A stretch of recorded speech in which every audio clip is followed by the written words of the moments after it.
तैयार किया गया था। A very rare and truly collected item, which made from rules. इन्होंने 3 साल में क्लास एक करके इस किताब को मुकम्मल किया था। पेश करते हैं कॉन्स्टिट्यूशन ऑफ इंडिया, भारत का संविधान। ये कोई आम किताब नहीं बल्कि प्रतीक है हमारे मुल्क का। पर कभी सोचा है आपने आखिर ये मुल्क होता क्या है? हिंदुस्तान जैसे बहुत सी भाषाओं, धर्मों और तमाम जातियों और प्रजातियों वाले सब कॉन्टिनेंट को किसी तंग नजरिए से नहीं देखा जा सकता।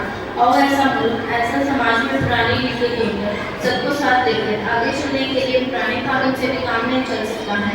इसलिए हमारे पुरखों ने बनाया था हमारा संविधान, हमारा कॉन्स्टिट्यूशन, हमारा आईना। तो चलिए चलते हैं वहाँ जहाँ कहानी शुरू हुई थी हमारे संविधान की। दिसंबर 1946 में जिस इमारत की तामीर शुरू की गई थी, असल में उसकी नींव बहुत पहले रखी जा चुकी थी। 1857 की क्रांति के दौरान सिपाहियों ने भी हिंदुस्तान का एक अपना संविधान बनाने की कोशिश की थी। उनका विद्रोह तो जल्दी ही दबा दिया, किंतु आजाद देश का अपना आईना बनाने का सपना न दबा था न हारा था। और जैसे जैसे महात्मा गांधी के नेतृत्व में आवाज तेज हुई तो अपना संविधान बनाने की मांग और तीव्र होती गई।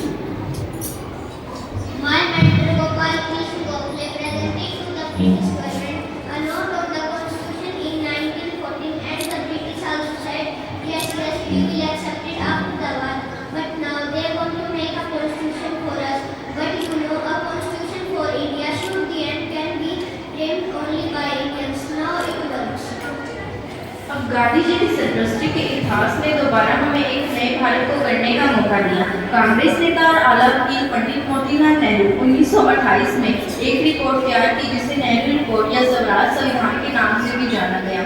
और इसके बाद जब उनका बेटा जवाहर कांग्रेस का सदन बना तो उस युवा नेता ने हिंदुस्तान के अपने संविधान के सपने को और सही तरीके से सबके सामने रखा।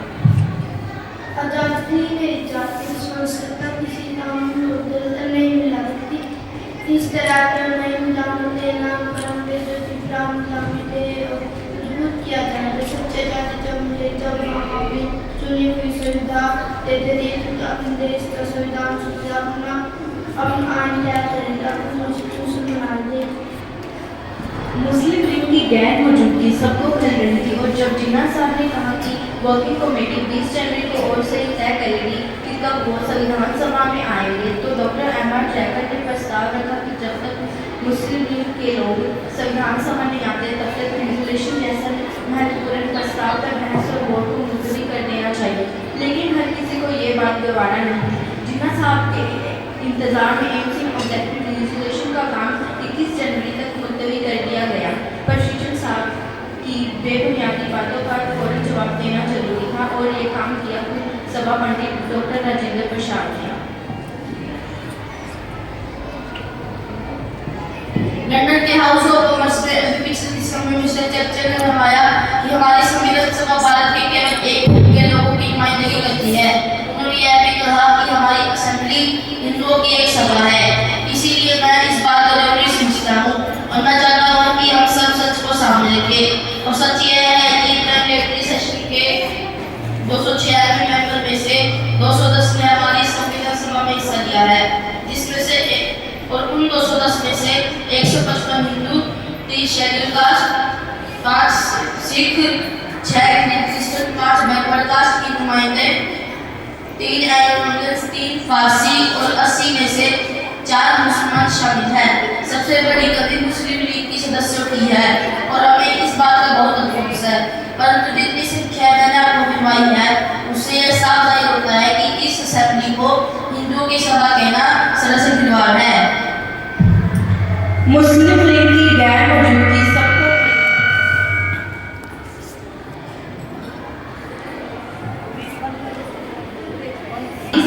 1947 को संविधान सभा फिर मिली, जहां एक तरह स्वतंत्रता मिलने की खुशी थी, तो वहीं संविधान को बकायदा लिखित रूप देने की दिशा में एक काम शुरू किया गया।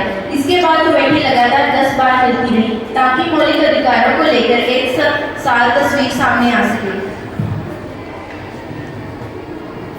तो ये पाया गया है कि भारत के हर एक नागरिक को कहीं भी आने जाने, रहने बसने, जायदाद खरीदने, काम व्यवसाय करने की पूरी आजादी हो।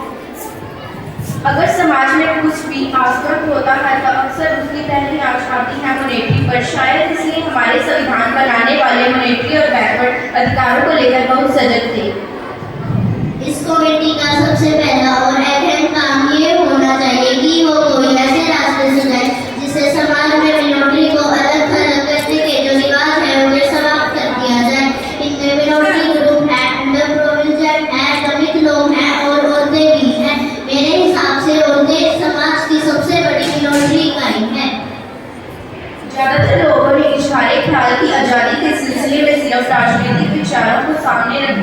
बारे में भाग गया।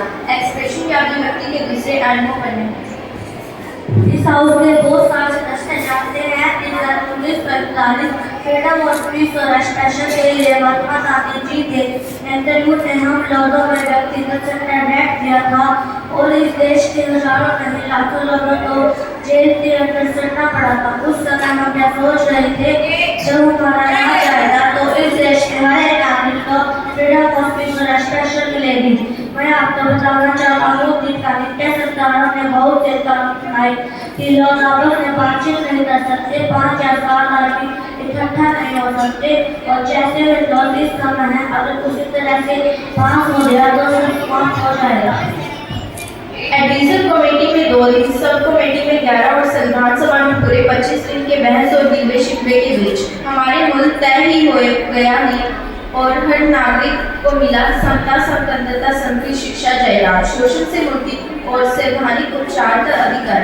बुनियादी हकों के अलावा एक अनोखी चीज शामिल हुई हमारे संविधान में, राजनीति के विदेशक तत्व यानी के प्राइमर, जो भले न्यायालय के द्वारा लागू नहीं करवा जा सकते थे पर जो देश के शासन में मौजूद हैं और जिनको लागू करवाना राज्य का कर्तव्य होना चाहिए। डॉक्टर अम्बेडकर ने सभा संविधान का मसौदा पेश करते हुए राजनीति के निदेशक तत्वों के बारे में लोगों को बताया। Dynamic principles are like instruments of instruction.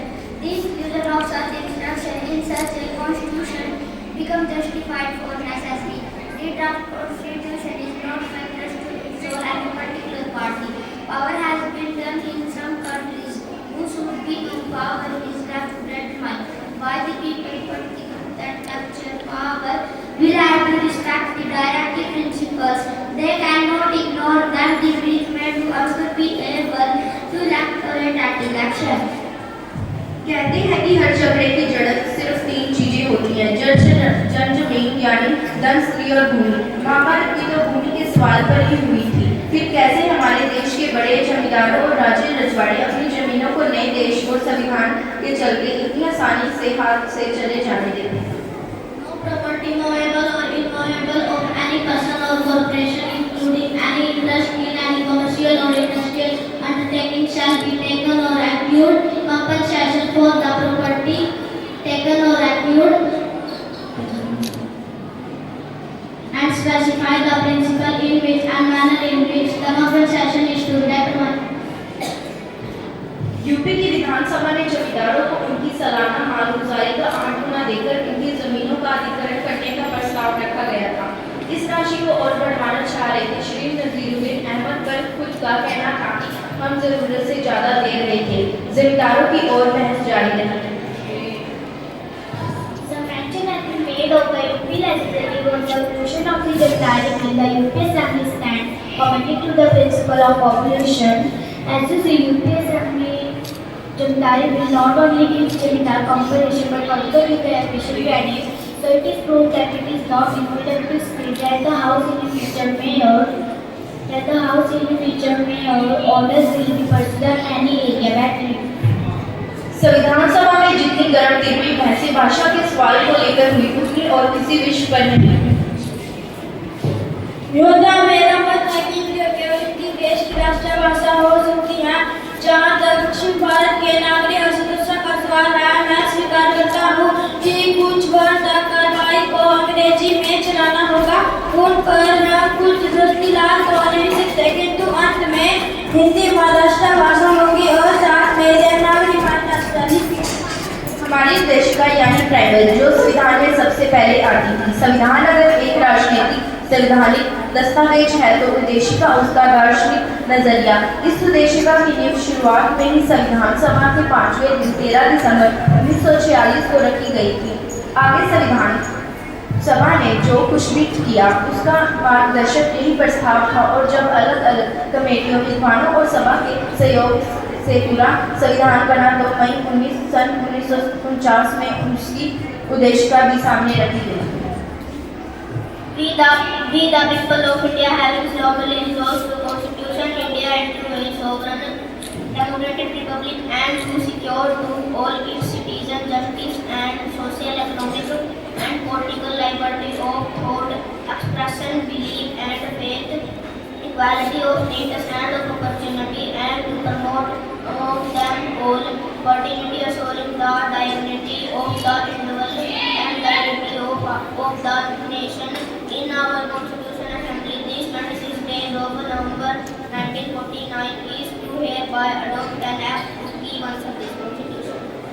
और इस तरह डॉक्टर अंबेडकर के नेतृत्व में काम कर रही ड्राफ्टिंग कमेटी का बनाया ट्राइबल पास हो गया और हमारे संविधान का हिस्सा बन गया। जहाँ खुशी की लहर थी वहीं थोड़ा डर भी था।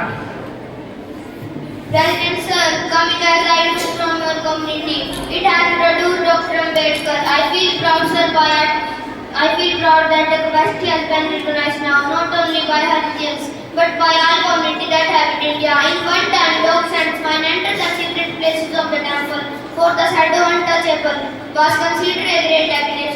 I feel proud, sir, by Article 29 that slow and hard can be the way.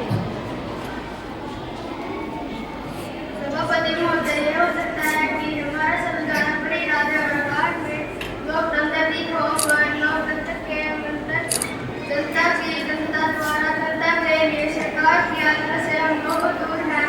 अगर हम संविधान की विभिन्न धाराओं को गौर से परख से देखें, फिर भी एक विश्वास है कि सारी कमियों के बावजूद हम संविधान को सही तरह करते तो निकट भविष्य में 5 बरस के अंदर हम देश में सत्ता लोकतंत्र स्थापित कर सकेंगे। तभी देश की जनता इस देश की शक्तिशाली बन पाएगी। हमारे संविधान सोचने, बनाने और लिखने में सबसे बड़ा हाथ बढ़ाने वाले डॉक्टर भीमराव अम्बेडकर संविधान सभा के आखिरी ऐतिहासिक वक्ता के रूप में खड़े हुए। I came into the Constitution Assembly with no greater aspiration than to safeguard the interests of the scheduled caste. I have not the most ideas that I would be called upon to undertake no responsible function. The credit this is given to me does not really belong to me. It belongs partly to Sir Venkal Narsingh Rao, the Constitution advisor to the Consist Assembly, who prepared a rough draft of the Constitution. Much greater share must go to Mr. S.N. Mukherjee, the chief draftsman of the Constitution.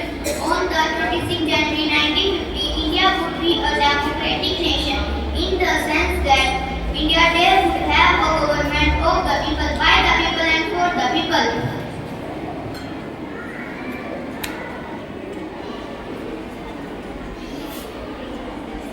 The motion passed by the Dr. B.R. Ambedkar to the vote of the House passed by this assembly is adopted. Bharat माता की जय। भारत माता की जय। 24 जनवरी को संविधान सभा आखिरी बार पूर्ण काम के लिए मिली। इस दिन जन गण मन को राष्ट्रीय गान और वंदे मातरम को राष्ट्रीय गीत के रूप में अपनाया गया और इसी दिन नए गणतंत्र के पहले राष्ट्रपति का चुनाव भी किया जाना था। लोकतंत्र की परंपराओं की नींव रखते हुए 2 लोग पद के उम्मीदवार बने, प्रोफेसर के.टी. शाह और डॉक्टर राजेंद्र प्रसाद। सभा ने उसी व्यक्ति को चुना जिसमें 3 साल संविधान बनाए जाने की प्रक्रिया की अगुवाई की थी, डॉक्टर राजेंद्र प्रसाद। भारत गणराज्य के प्रथम राष्ट्रपति बने।